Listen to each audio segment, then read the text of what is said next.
Olá, amores. Vamos então gravarmos a nossa aula, certo? Nós falávamos na terça-feira de pesquisa, de quem orientou quais os tipos de pesquisa, né? Nós temos aí os pensadores que nós nos orientamos inicialmente por Comte, nós temos Comte, Russell e Marx. Esse povo, essa ideia de pesquisa, eles vão orientar os nossos pensamentos, as nossas questões de pesquisa, para que a gente exatamente faça com parâmetros de acordo com que essa condução nos leve, certo? Então, de acordo com esses autores, cada um vai delimitar um tipo, uma forma, uma maneira de pesquisar diferente. Alguns ainda se parecem mais, outros menos. Então, na concepção de cada um desses autores, nós vamos tendo métodos de pesquisa diferenciados. E como falávamos na aula passada, essa pesquisa ela vai gerenciar toda a vida acadêmica de vocês, assim também como gerencia a vida profissional. O certo era que todos os profissionais, professores, gestores, coordenadores, em qualquer que fosse a sua prática, realizassem pesquisas antes das suas ações. Mas a gente sabe que nem todo mundo acontece, nem todo mundo faz desse jeito.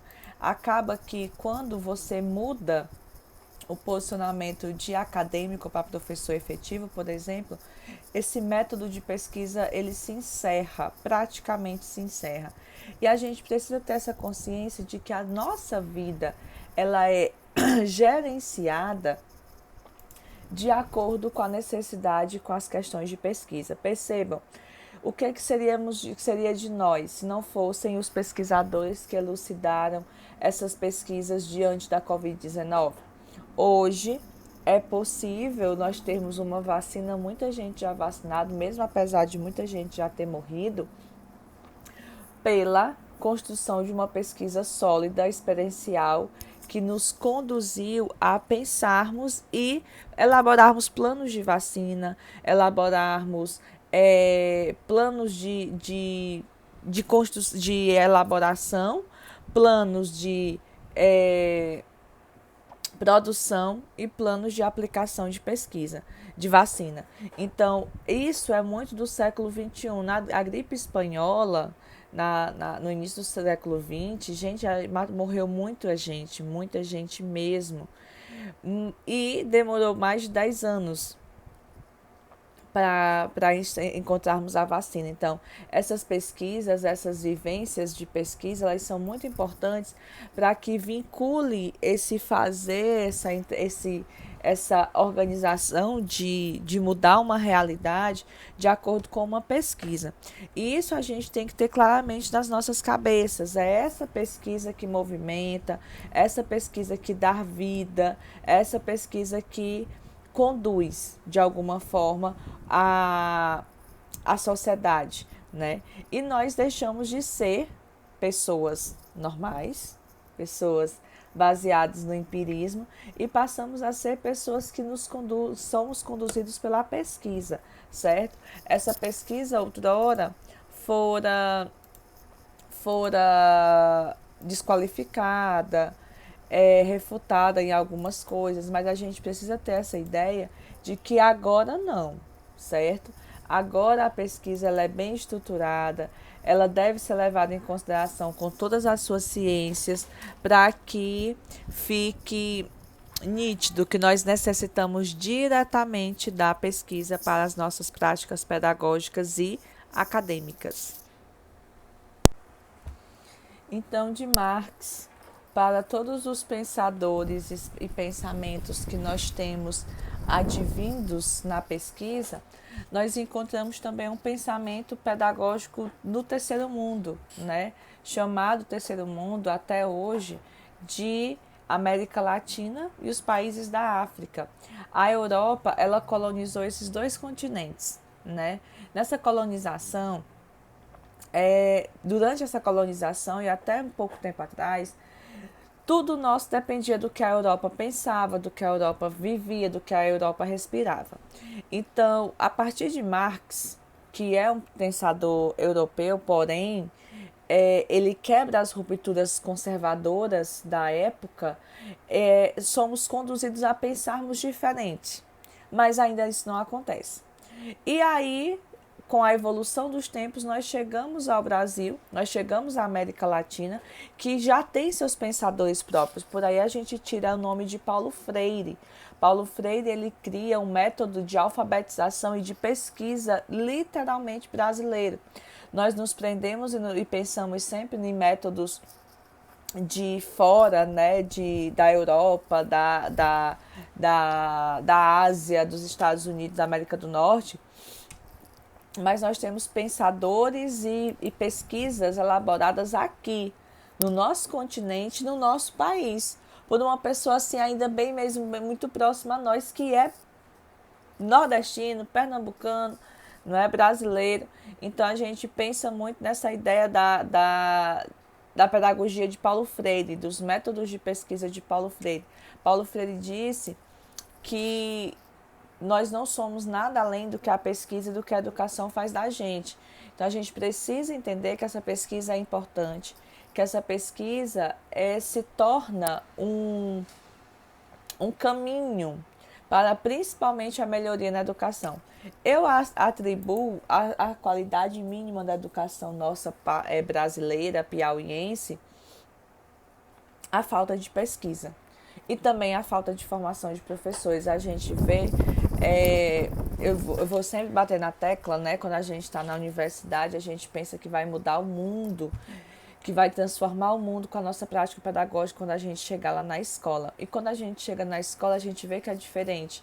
Quando você quer revolucionar o mundo, o diretor não deixa. Quando você quer revolucionar a escola, o coordenador não deixa. Quando você pensa em revolucionar a sua comunidade, os outros professores não deixam. Então, há sempre alguém não deixando você revolucionar. E nisso você acaba se tornando igual a todos os outros, porque você também vai querer, de alguma maneira, não revolucionar mais. Porque ninguém permite. Então, se ninguém permite, é melhor deixar, né? Deixar de mão, para que a gente não se estresse ainda mais, né? E aí a gente acaba desistindo e nos tornamos iguais aos outros. Mas a gente não pode deixar que esse desânimo coletivo nos abale, certo? Nós vamos ver também um pouquinho desse pensamento pedagógico brasileiro. Ele traz resquícios, logicamente, da Europa, do iluminismo do século XIX, e pensa com seus estudantes e seus intelectuais que não tinham tantos laços com a igreja, né? A gente vai ter aí uma ruptura muito grande com a igreja e começa a se pensar em um processo pedagógico muito voltado, muito fixo na cientificidade. O Brasil, ele tem a ordem e o progresso pela sua bandeira, porém ainda não é um país tecnologicamente avançado, não é um país tecnologicamente autônomo. A gente importa muita tecnologia de fora. E a gente vai pautar o nosso pensamento pedagógico principalmente nas lutas de classes, né? Nas condições de pensamento, de ações das classes menos favoritadas. Tem gente que ainda critica que a gente só pensa em pobre, que a gente só pensa na classe pobre, mas de fato, nós precisamos pensar na classe pobre. Nós precisamos pensar nessas pessoas, porque os ricos já têm quem cuide. Eles já têm quem cuide por natureza. E os pobres não. Os pobres, eles vivem à margem da sociedade e muitos vivem abaixo da margem da sociedade, né? Quando a gente fala abaixo da margem da sociedade, tem muitos que vivem ou sobrevivem apenas para comer. Literalmente para sobreviver, certo? Então, a gente vai pensar e estruturar esse pensamento partindo dessas condições de se estruturar, de se organizar. E aí nós vamos destacar como grandes teóricos brasileiros, né? Nós temos o maior deles, na minha concepção e de muita gente. Ele é um dos melhores, dos maiores, dos mais influentes, mas não é o único, certo? Freire, ele milita nessa situação da educação libertadora, da educação transformadora, mas ele não vai ser o único aqui no Brasil, tá? A gente tem Freire, que foi o maior contribuinte da alfabetização de jovens e adultos. Ele desenvolveu uma teoria pedagógica que envolvia a pesquisa participante e métodos de ensinar. Não foi único e exclusivamente somente um método de ensinar, foi uma pesquisa. Ele elaborou, ele cogitou uma construção, um, um, uma realização pedagógica que transformava a vida de jovens e adultos que o governo queria que não pensasse, que o governo queria que ficassem à margem da sociedade. E Freire disse não, eles precisam pensar, eles precisam tirar do seu sustento a sua intelectualidade também. E Freire cria um dos maiores métodos atuais de alfabetização de jovens e adultos, que é muito utilizado ainda, que é o método gerador, da palavra geradora, e tem o seu pensamento humanista e crítico na história, de acordo com as suas dificuldades. O educador tem de saber e fazer com que elas sejam transformadas, né? Então, Freire, ele se destaca entre muitos outros pedagogos, porque muitos outros teóricos, porque Freire é pedagogo. Freire é pedagogo, foi contemporâneo nosso, né? De alguns de nós que somos nascidos na década de 90, e ele atribui ao professor a exclusiva capacidade de alfabetizar, a exclusiva verdade, potencialidade de instaurar, de organizar esse fazer e esse acontecer pedagógico, certo? Ninguém além do professor, obviamente o aluno ele é protagonista, mas quem vai direcionar esse protagonismo vai ser o professor de acordo com as suas práticas. Nós temos Florestan Fernandes, que é defensor de uma escola pública. Seu pensamento sociológico criou um novo estilo de pensar sobre a realidade social. Ele pensa, ele pondera, ele analisa a sociedade como um todo para que ele não aceite verdades prontas, verdades absolutas, e acaba por criar, né, uma transformação dessa realidade social. Rubem Alves é o próximo pensador. Rubem Alves, eu sou apaixonada por ele porque, na verdade, ele não é só educador, ele é teólogo, ele é pastor batista, se eu não me engano, e ele diz que o educador se descobre como um ser vivo, onde as sensações estão envolvidas com o seu trabalho. Percebam que a diferença de Rubem Alves é exatamente enquanto todo mundo se revoltava contra a igreja, contra Deus, porque as pessoas têm essa mania, né? Se revoltar contra as igrejas e se revoltam contra Deus. Rubem Alves, ele é pastor. E aí, como muitos líderes religiosos, ele conduz o seu povo, o seu rebanho, a pensar de acordo com livre-arbítrio, com autonomia, construtivismo. Então, a gente tem um nome bem significativo em Rubem Alves. Rubem Alves diz que nós devemos criar escolas que sejam asas e não escolas que sejam gaiolas, porque as asas, elas dão voo, elas libertam ao voo, e as escolas gaiolas, elas aprisionam o voo. E a essência do pássaro é voar.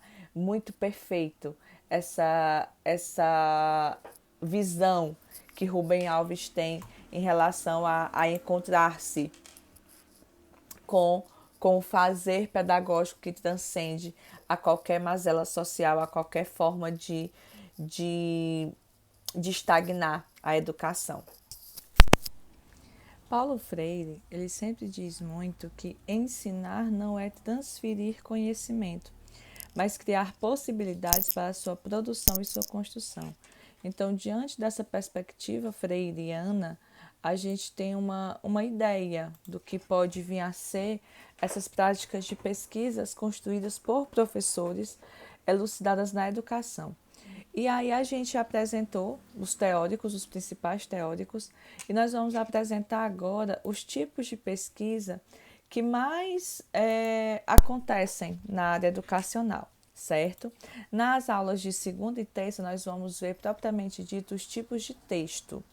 Então, nós vamos pensar Agora, nos tipos de pesquisa, essa vai ser a atividade de vocês. Vocês vão apresentar exemplos e formas dos tipos de pesquisa que a gente vai colocar aqui. E vamos trabalhar na perspectiva de uma atividade. As atividades vão ser até o final da disciplina. Na verdade, eu vou dar até o final do mês para vocês fazerem todas as atividades, por conta da questão da internet também. E a gente vai ter os pensamentos de como serão essas habilidades, de como serão as construções dessa pesquisa. Então, a gente tem a abordagem quantitativa, né? Nós temos dois tipos de abordagem que mais se usa, mas em compensação nós também temos a abordagem quali-quanti, que as pessoas não gostam muito de usar porque envolve duas variáveis muito, digamos que gigantescas nessa perspectiva educacional. Então, a gente pensa inicialmente em uma pesquisa de abordagem qualitativa e uma pesquisa de abordagem quantitativa. Professora, o que vem a ser essa abordagem?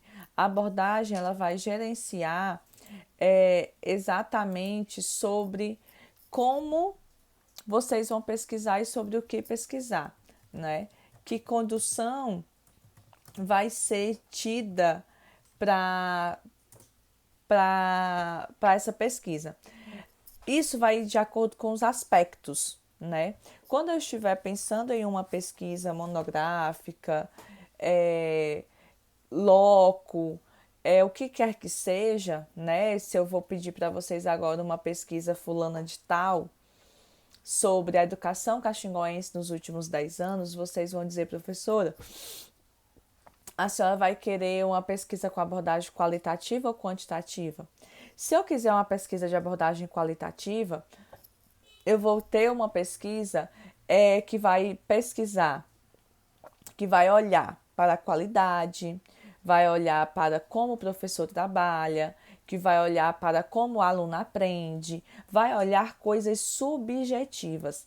Agora, se eu quiser uma pesquisa de abordagem quantitativa, eu vou olhar para as quantidades. Quantos alunos concluíram o ensino fundamental anos iniciais, quantos alunos concluíram o ensino fundamental anos finais, enfim.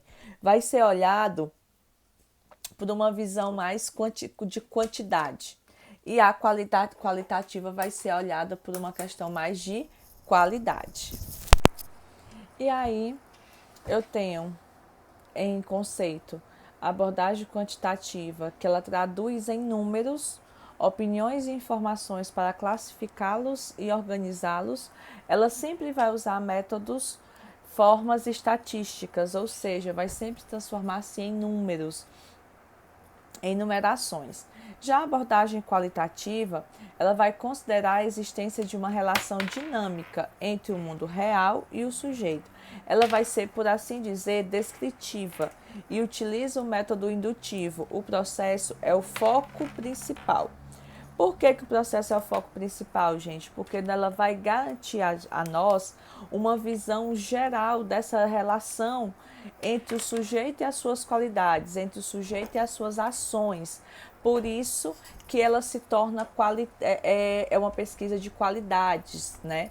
Ela não é uma pesquisa de olhar quantidades. Então, as quantidades é que elas são ínfimas, elas não são tão importantes quanto se pensar em qualidade, quanto se pensar em algo que vai virar, que vai ser questionado, que vai ser analisado partindo da subjetividade. E aí, diante dessa abordagem da pesquisa, eu tenho os tipos de pesquisa, né? Tem uma pesquisa exploratória. A pesquisa exploratória, ela visa proporcionar maior familiaridade com o problema, né? Com a dificuldade, com o que gerencia esse fazer, e torná-lo explícito ou construir hipóteses. A gente tem nessa pesquisa exploratória pesquisas do tipo bibliográfica. O que é uma pesquisa bibliográfica ou estudo de caso? Bibliográfico é quando eu tenho uma pesquisa que eu não tenho como pesquisar a campo, né? Ir até encontro aquilo. E aí eu vou lá e pesquiso somente em livros, teses, artigos, o que quer que seja gráfico, né? que seja de livros, por isso bibliográfico.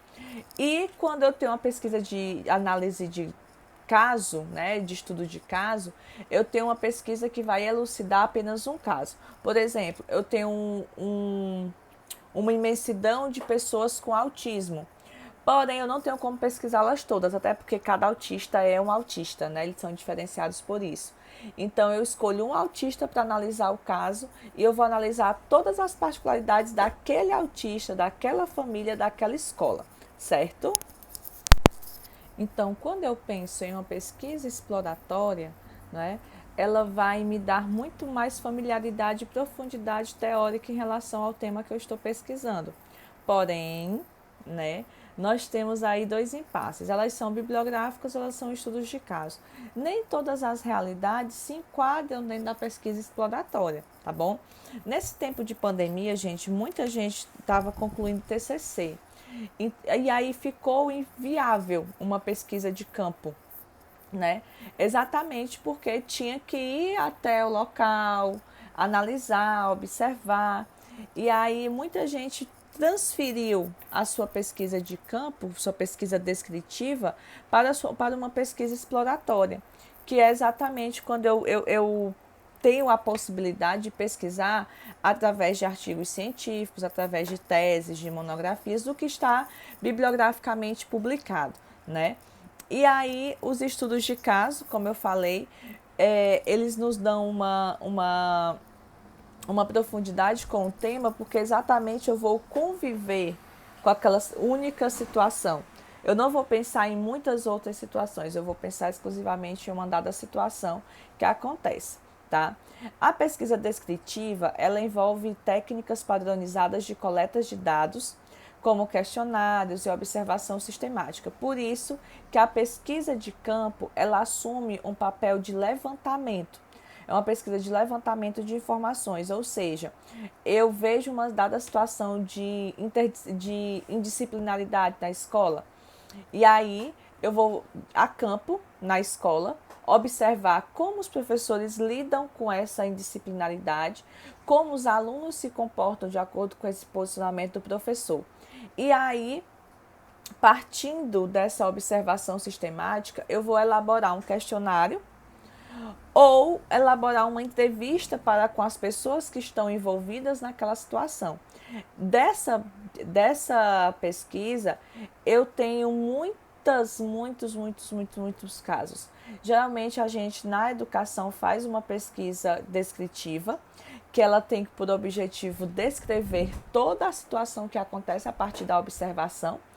E para que se entenda ambos os lados, a gente tem exatamente um questionário, uma entrevista que exatamente vai me contrapor com a realidade que eu vi, com a pessoa que está posicionando, está dizendo o que é que está acontecendo. Então, na maioria dos casos que a gente for estudar, ou que a gente for pesquisar dentro da área da educação, vão ser pesquisas descritivas, vão ser pesquisas de campo. E aí, por fim, nós temos a pesquisa explicativa. A explicativa, ela pelo nome, né, já diz que ela explica o porquê das coisas, visando explicar ou identificar fatores que determinam ou contribuem para a ocorrência de fenômenos. Elas assumem assim a forma de pesquisa experimental, que é o caso das pesquisas em saúde. Realmente se cria um remédio, se cria uma vacina, se cria um método de atendimento, um protocolo de atendimento. Então, as pesquisas na área da saúde, elas são sempre experienciais, explicativas, né? E para que eu tenha, vejam, eu já falei sobre abordagem de pesquisa, os tipos de pesquisa, e para que tenha os procedimentos técnicos, eu vou para cada tipo de pesquisa, eu tenho um procedimento técnico diferenciado, ou seja, eu escolho um procedimento diferenciado. E os procedimentos técnicos, eles vão se adequando a cada tipo de pesquisa de acordo com as suas abordagens. Nós temos, da pesquisa bibliográfica, o material técnico, o procedimento, a análise dos dados que eu vou fazer, elas vão se dar de acordo com o material que já foi publicado, certo? Eu sei que Bíblios vem de livros, né? Mas aqui vocês vão entender como pesquisas já publicadas, pesquisas já enviadas em periódicos nacionais, em e-books, em livros, que já podem ser usadas. Até pouco tempo atrás, como a gente não tinha o grande avanço da internet, todas essas pesquisas elas eram de fato mesmo dadas somente por meio de livros, né? Hoje, nem tanto. Hoje a gente considera muito artigos, monografias, teses, porque esse material está todo publicado na internet. E aí nós já temos esse referencial. A pesquisa documental, ela é a partir de um material não analisado. O que seria esse material não analisado?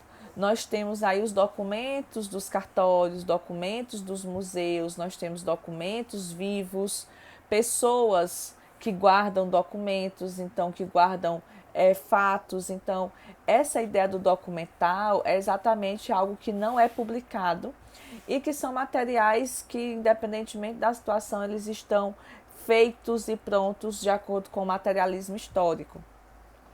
A pesquisa experimental ela tem variáveis de controle sobre um objeto. No caso da Covid-19, por exemplo, quando a gente pensa numa pesquisa experimental, nós estamos levantando a partir de um insumo de vacina, né? E aí já tem países que estão tendo outros protocolos de saúde para que combata também, mas o meio mais eficaz para combater a Covid é a vacina. Porém, os médicos ao longo da pandemia desenvolveram protocolos de atendimento que acabaram dando certo e estão atuando em alguns países que a vacina não avançou tanto. O procedimento de levantamento é uma interrogação direta, que o pesquisador ele vai se fazendo, ele vai se procurando com os sujeitos da pesquisa. O estudo de caso é um estudo profundo de um ponto para detalhamento do conhecimento. Esse estudo de caso, gente, como eu falei, você tem um universo de indivíduos que estão ali em uma dada situação e você vai diretamente olhar, pensar e organizar apenas um objeto, apenas um indivíduo. Eu torno a dizer,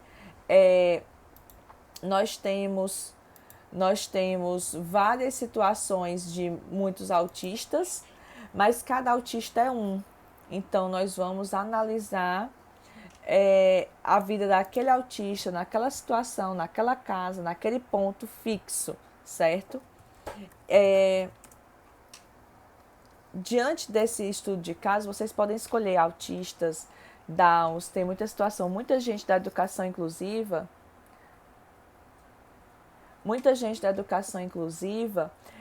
opta pelo estudo de caso, né?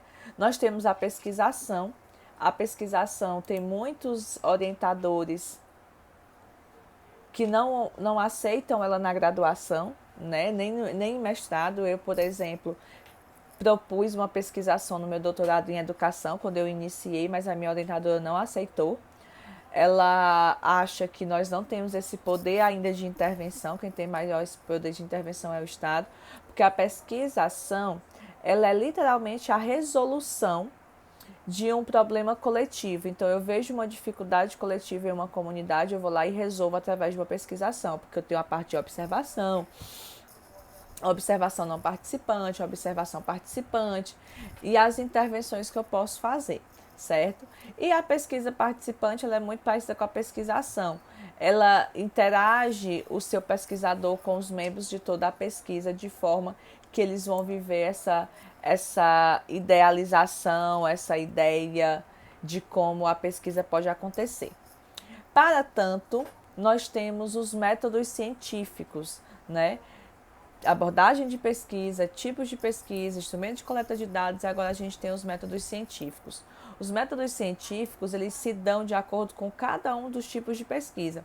Por exemplo, o método dedutivo é proposto pelos racionalistas com Descartes, e só a razão é capaz de levar ao conhecimento verdadeiro. Então, Descartes, ele garante pela cientificidade todo o conhecimento verdadeiro. Então, fé, religião, emoção, não vale a pena lidar com isso aqui, tem que ser somente pelo método racional. O método indutivo foi pensado pelos empiristas Bacon e Luke. Ele diz que o conhecimento é fundamental na experiência, não levando em conta princípios pré-estabelecidos. Então, para Luke, para Bacon, nós precisamos pensar nas experiências diárias que nós temos para poder fazer valer essa questão da pesquisa. O método dialético é Hegel, e os fatos não podem ser considerados fora de um contexto social, político e econômico, ou seja, nós somos frutos de todos esses fatos, né? Nós somos frutos a serem considerados no contexto social, político e econômico, nós somos produtos dessa nossa contextualização.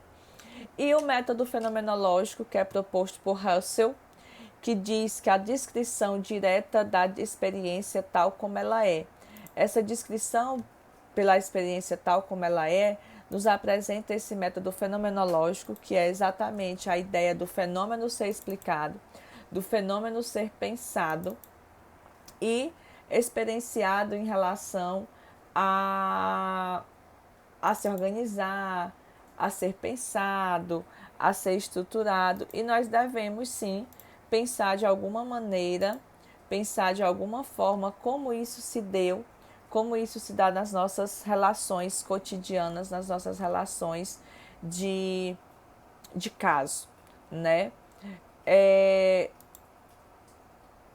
aí eu tenho um método científico, vou virar aqui o celular para que vocês possam ver um pouquinho desse método. Nós temos aqui o método científico, né? Na verdade, esse método, gente, ele precisa ser pensado e vivenciado por nós todos os dias. Todos os dias a gente tem de encontro esse método científico que pensa em termos uma ideia. Essa ideia você vai tirar, principalmente quando a gente for pensar em fazer os nossos projetos de pesquisa, pensarmos em uma dificuldade, nas dificuldades da educação que estão ali próximas a nós, né, nas nossas cidades, nas nossas regiões, nas nossas comunidades. Dessa realidade, dessa ideia de pesquisa, eu tenho a pergunta. Essa pergunta vai nortear todo o processo da pesquisa que eu estou propondo. Da pergunta, eu tenho a experiência de pesquisa, a experiência de observação, a experiência de estudo de caso, de como eu queira estruturar essa minha pesquisa, eu vou ter essa experiência formulada, e aí eu vou pesquisar como essa experiência se deu, se dá, através de leituras, através de documentários, através do que está a meu alcance sobre esse método. A experiência ela vai gerar os resultados. Esses resultados vão ter as suas conclusões imediatas e eu vou fazer as minhas análises de acordo com essas conclusões. E diante desses resultados e conclusões eu tenho novas dúvidas. E aí as novas dúvidas vão gerar nova pergunta, novas experiências, e o ciclo da pesquisa ele não deve acabar. Ele não deve ser limitado, ele precisa ser vivido e, como eu disse, é um ciclo, né? Ele vai sendo revivido e refeito e revivido e refeito ao longo de toda a nossa vida acadêmica. Nessa imagem que eu apresentei para vocês, a gente percebe que o método científico ele tem um início, mas a tendência é que ele não tenha fim, porque a gente não vai achar resposta para todas as nossas perguntas. Então, a cada nova graduação, a cada nova pós-graduação, você vai se questionando e ampliando esse número de perguntas e esse número de falta de respostas também, né? A cada nova, vocês estão na graduação, vocês vão para uma especialização que também vai ser motivado por uma pergunta. Da pós, vocês vão querer um mestrado, um doutorado, um pós-doutorado, e assim a gente vai percebendo que nós não achamos as respostas certas para todas as pesquisas. Professor, isso é certo? Por que como é que eu não vou achar perguntas e respostas? E aí a gente diz, sabe sim, a gente vai se motivar cada vez mais para essas perguntas. E aí, nas etapas de uma pesquisa, segundo Rúdio, nós temos o que pesquisar, que é essa temática que vai nos impulsionar para pesquisar. Vocês vão ser questionados daqui a alguns blocos. O que vocês vão pesquisar para a monografia de vocês? Se vocês não pensaram ainda, comecem a pensar. Comecem a pensar o que inquieta vocês na pesquisa. E aí é a segunda pergunta: por que pesquisar? Nesse porquê pesquisar, eu vou entender o que eu vou pesquisar e por quê. O que é que me inquieta? O que é que me tira o juízo na educação? Por que é assim? Por que eu não posso melhorar? Então, eu vou ter o que pesquisar, por que pesquisar. E a terceira pergunta: para que eu vou pesquisar? Qual a realidade que eu vou querer transformar, que eu vou querer mudar de acordo com esse tema, com essa temática da pesquisa que eu quis, que eu peço para ser relevante, né, dentro da minha comunidade, dentro da minha vida acadêmica, da minha vida pessoal, profissional. Depois eu tenho como pesquisar, que são as técnicas de pesquisa. Essas técnicas de pesquisa vão nos proporcionar um acontecimento cada vez maior nas suas vivências, nas suas experiências. Quando pesquisar, é a fundamentação teórica. Nenhuma pesquisa é feita sem a fundamentação teórica, sem um suporte teórico. Então, tudo aquilo que nós já pensamos em pesquisar, na verdade, ele já existe, né? Já foi publicado, ele já foi pensado por alguém. Então, quando pesquisar, exatamente quando nós vamos apontar um referente do texto para isso. Os recursos, a gente vai sempre pensar em muitos tipos de recursos, em muitas colocações de recursos, né? E essa ideia, essa organização de pesquisa, gente, ela precisa muito que o pesquisador se motive, se condicione, se envolva com essa pesquisa. E aí eu encerro essa minha fala dizendo, igual Confúcio: querem que vos ensine o modo de chegar à ciência verdadeira? Aquilo que se sabe, saber que se sabe; aquilo que não se sabe, saber que não se sabe. Na verdade, esse é o saber. Muito legal, né? E aí, nessa semana, a gente pensou na pesquisa em educação e nos tipos de pesquisa. A nossa atividade ela vai ser um pouquinho demorada, né? Essa nossa segunda atividade, vocês vão ver o filme Olho de Lorenzo. Não sei se vocês já assistiram. Quem já assistiu, vale a pena ver de novo.